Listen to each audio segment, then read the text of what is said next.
Welcome to the second episode of The Entrepreneur 2013. I'm your host, Otelli Edwards. From automobile to paper recycling to construction industry, the three entrepreneurs that we will meet today are proof that success is not handed to you on a silver platter. To build a legacy requires much sacrifice, hard work, and an enduring vision. But more on their entrepreneurial stories later. Before we get to that, here's a look at the last 25 years of the Entrepreneur of the Year Award. Initiated in 1989 by Mr. Stanley Lowe of the Rotary Club to encourage the development and growth of entrepreneurship in Singapore, the award started out as the Small Scale Businessman of the Year. In 1992, ASME joined hands with the Rotary Club of Singapore and rebranded the award as the Entrepreneur of the Year. A new trophy was introduced in 2006 to reflect the changing landscape of entrepreneurship. The green seedlings represent new life and a symbol of growth as one sprout forth and inches towards new goals and achievements. 2007 saw the establishment of subcategory awards to honor entrepreneurs who have excelled in different aspects of entrepreneurship. The next year saw the award celebrate its 20th anniversary with a landmark of 17 winners.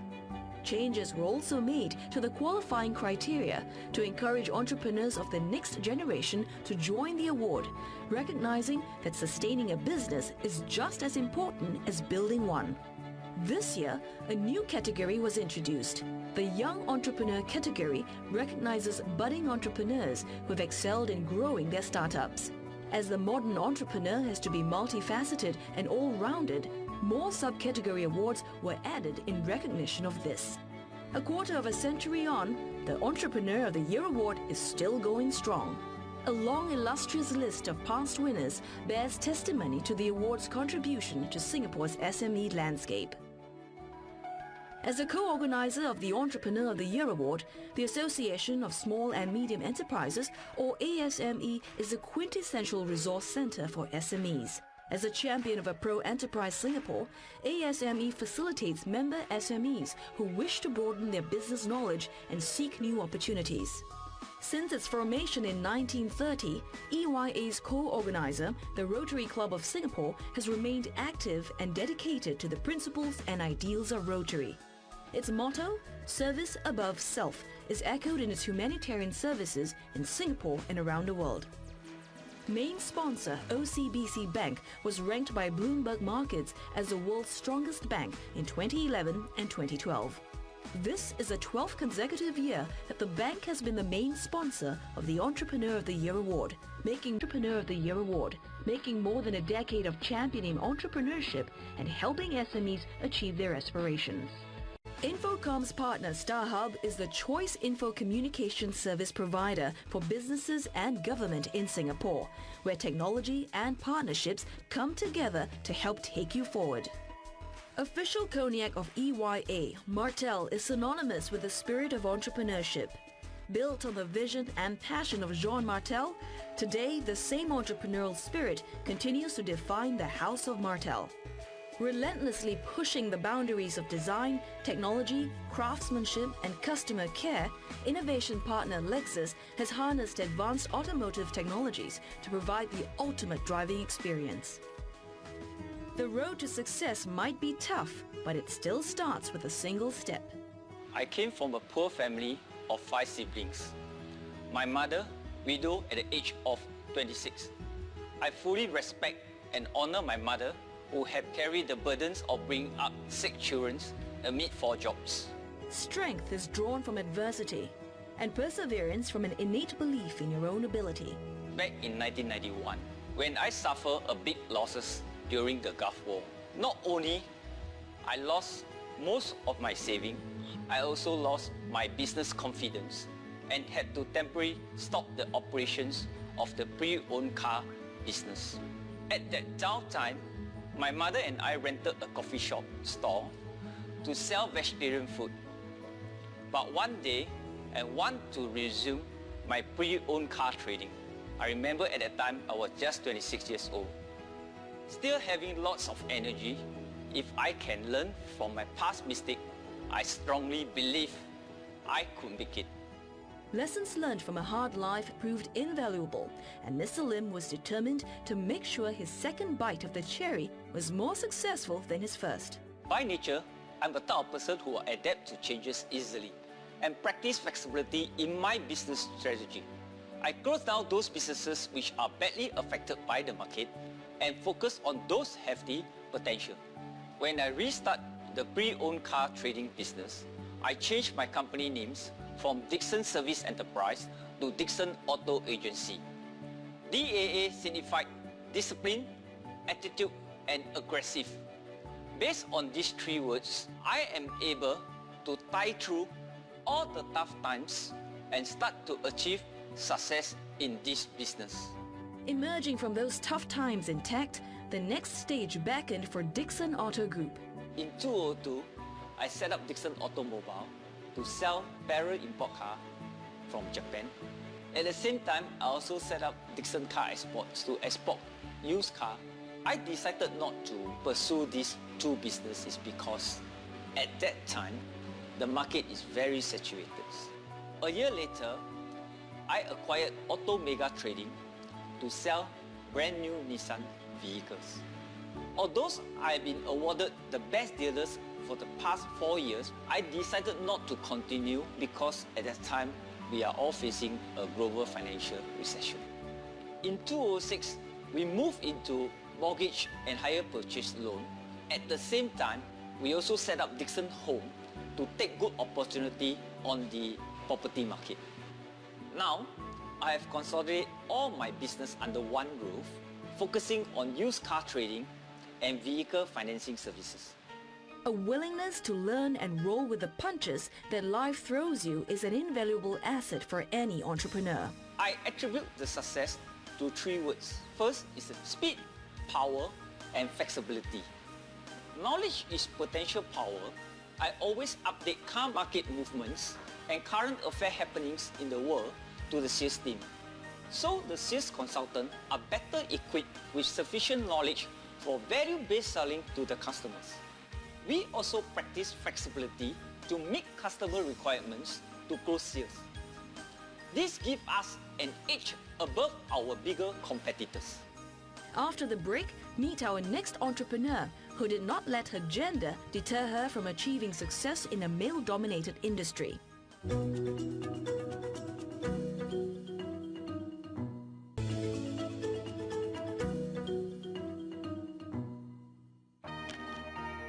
Welcome back to the Entrepreneur 2013. Connections are important in businesses, as are building relationships with clients and customers. The speed with which you respond to a customer or changing market conditions allows you to stay ahead of the game. It's something our next entrepreneur has done well. But before we get to her story, here's a look at the award's Infocom's partner, StarHub. Infocom's partner StarHub has capabilities to design, build, operate networks, provide network integration services, as well as cloud solutions. Its enterprise business group collaborates with businesses to focus on things that matters most, providing them with the support needed to maximize their business returns.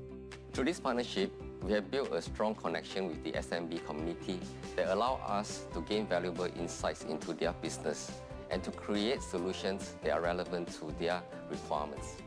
At the same time, this is also an excellent platform to share and showcase how SMB can leverage technology to gain a competitive advantage.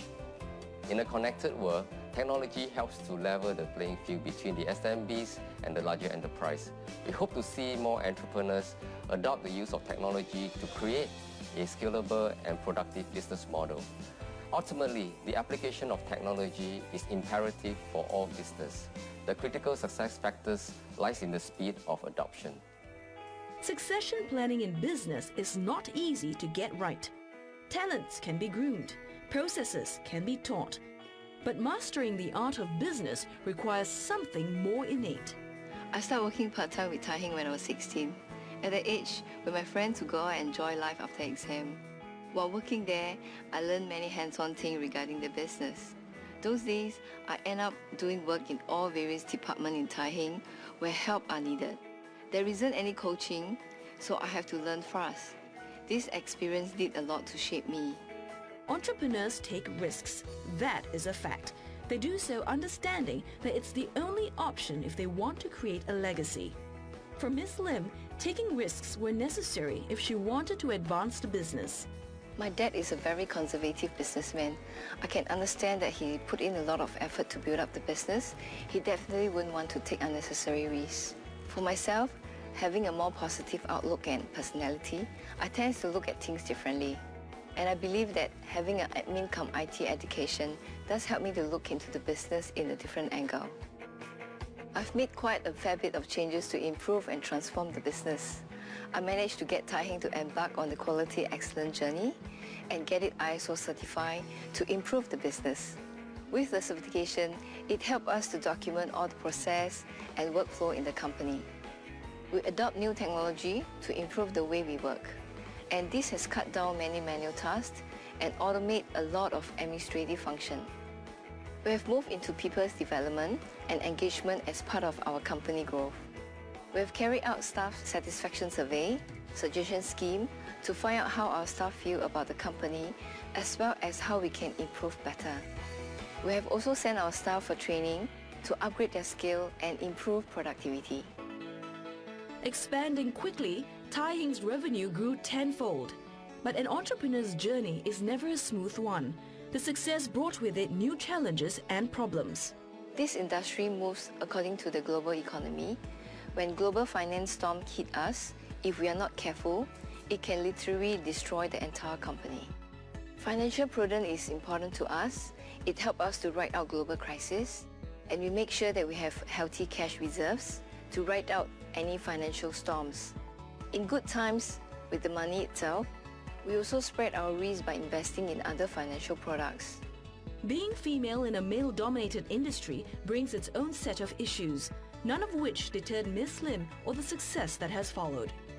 When life gives you a lemon, you make lemonade with it. The recycling industry is a male-dominated one, so me as a female do actually face lots of challenge. Example, I could not do certain entertainment with client. However, I actually think various ways to engage with the client and entertain them. So many of us has become good friends today. Down the pipeline, we have planned to set up another plant in the east side of Singapore. We hope that government and environmental agency could promote this message to the public, recycle to save the environment. We hope that we could create more awareness in Singapore, especially to the young. With this support, I believe that more recycling material will not end up in the landfill and would save the environment.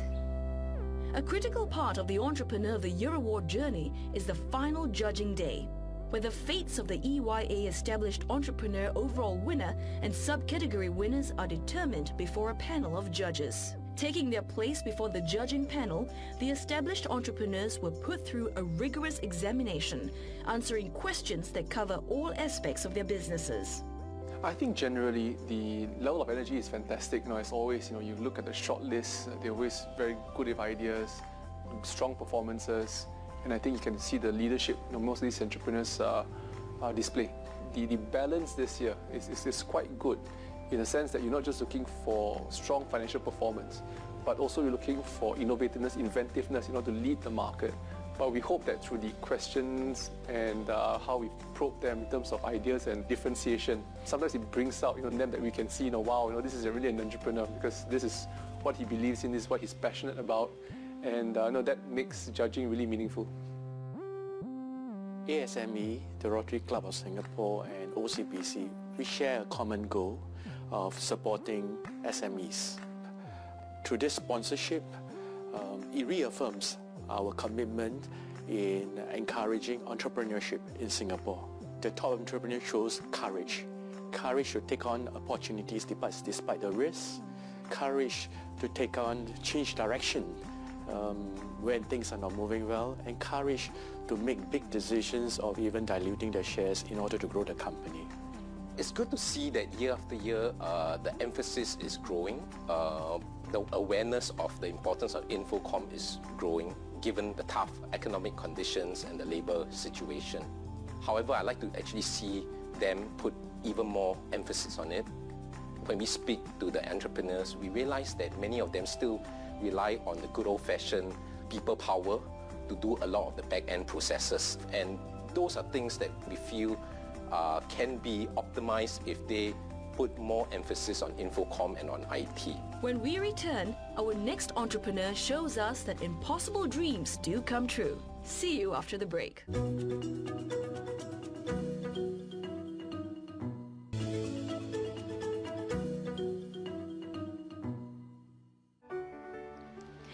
Welcome back to the Entrepreneur 2013. I'm your host, Ottilie Edwards.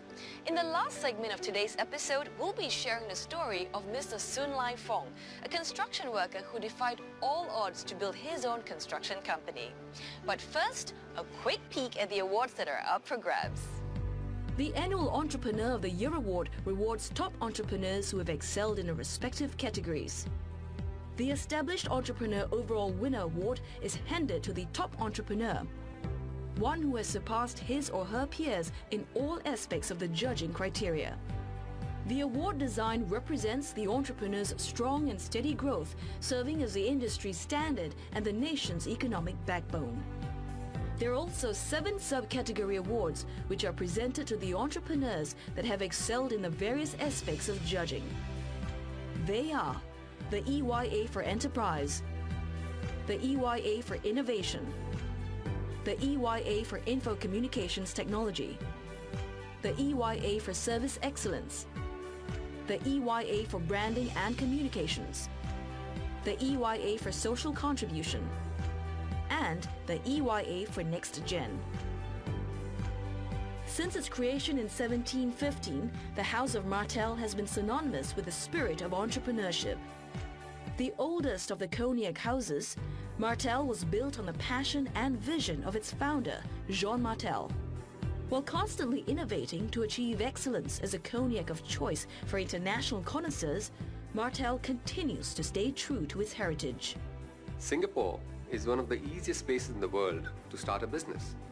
However, sustaining that business over a long term very much depends on an entrepreneur's ability to innovate and remain relevant in the marketplace.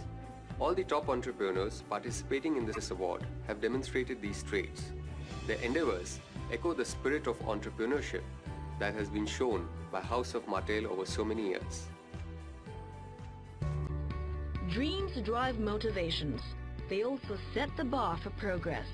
While many often fall short, every once in a while there are individuals who hit the heights and turn them into reality. 我出生在中国福建惠安张板一塘村的一个普通的农民家庭里，当时家里很贫穷，为了生活，我留下4个家庭成员，自己一个人，在1981年到新加坡当建筑劳工。我从11岁当建筑学徒，又在新加坡当了将近10年的建筑工人。我当时就认为我不可能一辈子这样当工人吧。 In a fiercely competitive industry, every move is fraught with risks, and one wrong move can spell the end. 在创业初期，我从储蓄保险里面兑现4000元的基金，组建一间承包公司，从小小做起。我向朋友借了几个泰国籍的外籍劳工，承包建筑级的、主屋的、尾巴的、钢筋的工作。 我们从小小做起，然后一步一步的脚踏实地的走到今天。在创业初期，因为我刚刚出来，本钱根本都没有了，所以我们的收入只有总包商给我们钱了，我们才可以支付工人的薪水。所以曾经有总包商没有给我的承包费用，所以我追他给我的承包费用来支付工人薪水，当时被打到头破血流。 再加上由于我在国内只读到小学3年级，英文就是一字都不懂，所以这就是我创业面对的最大的挑战。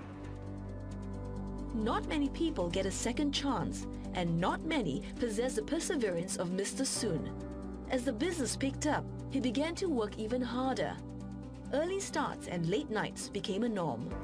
在2008年，我们公司承接到一宗最大的一个项目。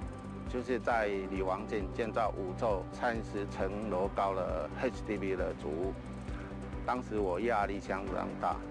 我们承接到这么大的一个项目，当时资金不甚雄厚，技术经验又是第一次，所以面对很大的挑战。